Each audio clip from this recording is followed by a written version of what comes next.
সবাই প্রতারক হয় না, সবাই ছেড়েও যায় না। কখনো কখনো নিয়তি দুজনকে আলাদা করে দেয়।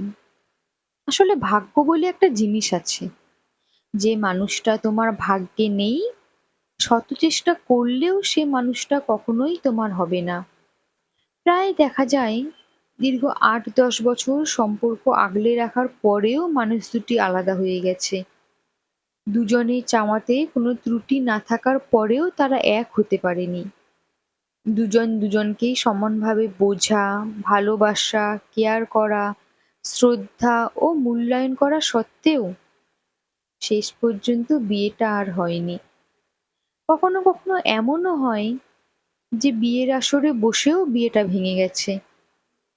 আবার সবকিছু ঠিকঠাক চলার পরেও দেখা যায় যে মানুষ দুটি মিউচুয়াল ব্রেকআপ করে নিয়েছে। মানুষ দুটি একে অন্যের হতে পারেনি, তবুও যোগাযোগ আছে। শ্রদ্ধা ও ভালোবাসাটা আগের মতোই আছে। এরকম অনেক উদাহরণ আছে। আসলে জন্ম, মৃত্যু আর বিয়ে, এই তিনটি বিষয়ে মানুষের কোনো হাত নেই।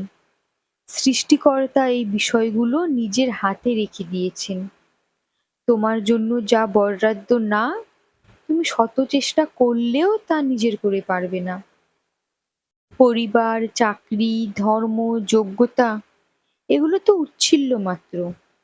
মোট কথা, যে মানুষটা তোমার ভাগ্যে নেই, সেই মানুষটার হাত তুমি যতই শক্ত করে ধরো না কেন, কোনো না কোনো কারণে সে হাত তোমার হাতের মুঠো থেকে ছুটে যাবেই। সুতরাং মানুষটাকে নিজের করে পাওনি বলে, ভালোবেসে ব্যর্থ হয়েছো বলে, মানুষটা তোমাকে ছেড়ে গেছে বলে কষ্ট হতেই পারে। আর কষ্ট হওয়াটাই স্বাভাবিক। কিন্তু তাই বলে তাকে অভিশাপ দিতে হবে, গালি দিতে হবে, তার বদনাম করতে হবে, প্রতারক বলতে হবে, এমন তো কোনো কথা নেই।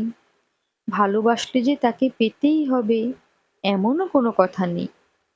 থাকুক না কিছু ভালোবাসা অপূর্ণতায়, ভালোবাসা বেঁচে থাকুক বুকের গভীরে শ্রদ্ধা আর ভালোবাসায়।